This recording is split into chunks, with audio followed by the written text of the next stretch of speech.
Hi friends, welcome back to my channel. இன்றைக்கி நம்ம சேனலில் பார்த்திங்கன்னா ஒரு கப் அளவுக்கு மட்டும் நம்ம வந்து கார்ன்ஃப்ளவர் மாவு வச்சு நம்ம வந்து சூப்பராக வந்து அல்வா வந்து ஒரு அரை மணி நேரத்தில் நம்ம வந்து ரெடி பண்ணிடலாம். ரொம்பவே ஈஸியாக வந்து எல்லாராலையும் பண்ண முடியும். அது மட்டும் இல்லாமல் நான் அன்றைக்கி வந்து கலர் பார்த்திங்கன்னா ஃபுட் கலர் வந்து நேச்சுரல் கலர் தான் இதில் வந்து ஆட் பண்ணியிருக்கேன். பார்க்குறதுக்கு சூப்பராக இருந்துச்சு. இப்போ வந்து என்னென்ன பொருள் வேணும்னு சொல்லி பார்த்துக்கலாம். அதுக்கு பார்த்திங்கன்னா ஒரு அரை கப் அளவுக்கு நான் வந்து தேங்காய் பால் எடுத்து வச்சுருக்கேன். அப்புறம் பார்த்திங்கன்னா ஒரு கப் அளவுக்கு கார்ன்ஃப்ளவர் மாவு, அரை கப் அளவுக்கு தண்ணி, அரை கப் அளவுக்கு சீனி, அப்புறம் பார்த்திங்கன்னா பீட்ரூட்டில் ஜூஸை தான் நான் வந்து ஒரு 2 டேபிள் ஸ்பூன் அளவுக்கு எடுத்து வச்சுருக்கேன். அப்புறம் பார்த்திங்கன்னா நட்ஸு, பாதாம், பிஸ்தா, முந்திரி அதெல்லாம் பொடியாக நான் வந்து கட் பண்ணி வச்சுருக்கேன். உங்களுக்கு எந்த நட்ஸ் பிடிக்குமோ அதை எடுத்துடுங்க. ஃபஸ்ட்டு வந்து ஒரு பவுல் எடுத்துடுங்க. பவுல் எடுத்துகிட்டு நம்ம வச்சுருந்த தேங்காய் பாலை வந்து இதில் வந்து ஊற்றிக்கிடலாம்.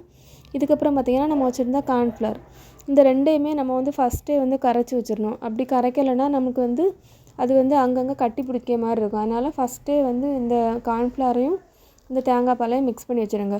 உங்களுக்கு வந்து தேங்காய் பால் வேண்டாட்டு அதுக்கு பதிலாக தண்ணி கூட நம்ம வந்து யூஸ் பண்ணிக்கிடலாம். நான் வந்து ஃப்ளேவருக்காக நான் வந்து தேங்காய் பால் வந்து யூஸ் பண்ணியிருக்கேன். இப்போ வந்து ஏதாவது ஒரு பாத்திரம் அப்படி இல்லைன்னா தட்டு எடுத்துடுங்க.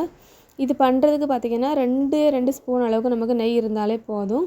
இப்போ இதில் வந்து லைட்டாக வந்து நெய்யை ஊற்றிட்டு எல்லா இடத்துலையுமே படுற மாதிரி ஃபஸ்ட்டே வந்து ஸ்ப்ரெட் பண்ணி வச்சுருங்க.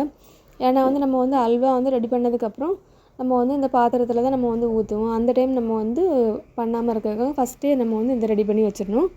இப்போ வந்து அடுப்பில் வந்து ஒரு பேன் வச்சுடுங்க. பேன் வச்சுட்டு பார்த்திங்கன்னா நம்ம வச்சுருந்த தண்ணி, அரை கப் அளவுக்கு தண்ணி வந்து இதில் வந்து ஊற்றிக்கிடலாம். தண்ணி ஊற்றிட்டு பார்த்திங்கன்னா இதில் நம்ம வச்சுருந்த சீனி இதில் வந்து ஆட் பண்ணிக்கிடலாம். ஃபஸ்ட்டு நமக்கு வந்து சீனி வந்து நல்லா வந்து கரையணும். அதுக்கப்புறம் நம்ம வந்து அடுத்தடுத்த பொருளெல்லாம் ஆட் பண்ணலாம். அதனால் ஃபஸ்ட்டு நல்லா வந்து சீனி கரையிறதுக்காக ஃப்ளேம் வந்து கூட்டியே வச்சுருங்க. அப்போ நமக்கு வந்து ஸ்பீடாக கரைஞ்சிரும்.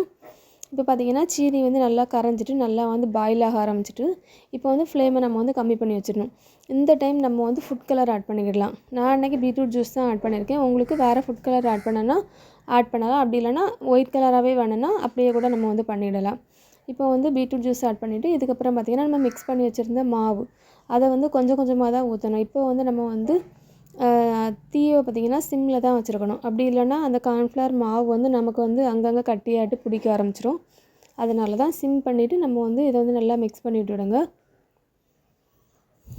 இது வந்து நம்ம வந்து தீயை வந்து மீடியம் ஃப்ளேமில் வைக்கவே கூடாது. அப்படி இல்லைன்னா வைக்கும்போது நல்லா வந்து இது வந்து ஒரு மாதிரி கட்டியாக ஆரம்பிச்சிடும். இப்போ பார்த்திங்கனாலே தெரியும், நமக்கு வந்து லைட்டாக அந்த கஞ்சி தண்ணி இருக்கிற மாதிரி லைட்டாக வந்து நல்லா வந்து கொஞ்சம் திக்காக ஆரம்பிச்சிருக்கு. இது லைட்டாக திக்காக அப்புறம் நம்ம வந்து இதில் வந்து ஒரு டேபிள் ஸ்பூன் அளவுக்கு நெய் ஊற்றிக்கிடலாம். நெய் ஊற்றிட்டு நல்லா வந்து மிக்ஸ் பண்ணி விட்டுட்டே இருங்க. இந்த அல்வா பண்ணும்போது நம்ம வந்து எப்போவுமே மிக்ஸ் பண்ணிக்கிட்டே தான் இருக்கணும், கை விடாமல். ஏன்னா வந்து நம்ம வந்து வைக்கும்போது அது வந்து நல்லா வந்து இறுக ஆரம்பிச்சிடும். அதனால தான். இப்போ பார்த்திங்கன்னா ஒரு 10 நிமிஷம் ஆகிட்டு நல்லா வந்து கொஞ்சம் எல்லாமே ஒன்றா சேர்ந்து மிக்ஸ் ஆகி வந்திருக்கு. இந்த டைம் பார்த்திங்கன்னா நம்ம திரும்ப வந்து ஒரு ஸ்பூன் அளவுக்கு நெய் ஊற்றிக்கிடலாம். நெய்யோட அளவு பார்த்திங்கன்னா உங்களோட விருப்பம் தான். நான் அன்றைக்கி 2 ஸ்பூன் தான் ஊற்றிருக்கேன். அதுவே கரெக்டாக தான் இருந்துச்சு. உங்களுக்கு இன்னும் நிறையா வேணும்னா நெய் வந்து கூட 1 ஸ்பூன் அளவுக்கு ஊற்றிக்கிடலாம். இப்போ பார்த்திங்கன்னா கொஞ்சம் பேனில் வந்து ஒட்டாமல் வந்திருக்கு. இப்போ பார்த்திங்கனாலே தெரியும், சைடில் எல்லாமே நல்லா பபிள்ஸ் மாதிரிலாம் வந்திருக்கு. இப்போ பார்த்திங்கன்னா கரெக்டாக எனக்கு வந்து ஒரு 30 நிமிஷம் ஆயிருக்கு. நல்லா வந்து பேனில் வந்து ஒட்டாமல் வர ஆரம்பிச்சிட்டு இந்த டைம் நம்ம வந்து கட் பண்ணி வச்சுருந்த நட்ஸ் எல்லாமே இதில் வந்து எடுத்து போட்டுக்கிடலாம். நட்ஸ் எல்லாம் போட்டுட்டு பார்த்திங்கன்னா ஒரு மிக்ஸ் பண்ணால் மட்டுமே போதும். நம்ம வந்து அதுக்கப்புறம் ரொம்ப நேரம் நம்ம வந்து அடுப்பில் வச்சு கிண்டணும் அந்த மாதிரி எதுவுமே இல்லை. எல்லாமே ஒன்றா சேர்ந்து மிக்ஸ் பண்ணியாச்சு. இப்போ வந்து நம்ம வந்து நெய் தடவி வச்சு அந்த பாத்திரத்தில் வந்து இதை வந்து ஊற்றிக்கிடலாம். ஊற்றிட்டு பார்த்திங்கன்னா இது ஒரு 2 மணி நேரம் நமக்கு வந்து நல்லா ஆறணும். ஃப்ரிட்ஜில் வைக்கணும் அந்த மாதிரி எதுவுமே இல்லை. நார்மலாகவே நமக்கு வந்து 2 மணி நேரம் ஆறினாலே அந்த பாத்திரத்துலேருந்து அழகாக வந்து டீமோல்ட் ஆகி சூப்பராக நமக்கு வந்து வந்துடும்.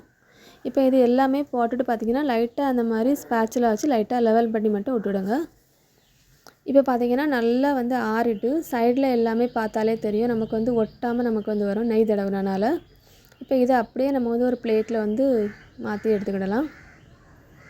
பார்த்திங்கனாலே தெரியும், அல்வா நல்லா சூப்பராக சாஃப்டாக இருந்துச்சு. வாயில் வச்சோடனே கரையிற மாதிரி அப்படி ஒரு சூப்பரான அல்வா. இப்போ நான் வந்து கட் பண்ணிடுறேன். கட் பண்ணும்போது பார்த்தாலே தெரியும், நல்லா சாஃப்டாக இருந்துச்சு அல்வா. இப்போ எல்லாமே கட் பண்ணிட்டு உங்களுக்கு எந்த ஷேப் வேணுமோ அந்த ஷேப் மாதிரி கட் பண்ணி எடுத்துடுங்க. நமக்கு இது பார்க்குறதுக்கு பார்த்திங்கன்னா நல்லா ஜெல்லி மாதிரி சூப்பராக இருக்கும் பார்க்கவே. நான் வந்து ஒரு பீஸ் எடுத்து நான் வந்து காமிக்கிறேன், அப்போ தான் உங்களுக்கு தெரியும். இது பார்த்தாலே தெரியும் நல்லா சாஃப்டாக இருந்துச்சு. கண்டிப்பாக வந்து இதை வந்து ட்ரை பண்ணி பாருங்கள். ஏன்னா வந்து பொருளும் கம்மி தான். நம்ம வந்து வீட்டில் இருக்கக்கூடிய பொருளை வச்சு நம்ம வந்து ஈஸியாக வந்து ரெடி பண்ணிடலாம். அந்த அளவுக்கு ஈஸியாக ரெடி பண்ணுற மாதிரி ஒரு அல்வா ரெசிபி தான். இந்த வீடியோ உங்களுக்கு பிடிச்சிருந்துச்சுன்னா லைக் பண்ணுங்கள், ஷேர் பண்ணுங்கள், கமெண்ட் பண்ணுங்கள், சப்ஸ்கிரைப் பண்ணுங்கள். தேங்க்ஸ் ஃபார் வாட்சிங்.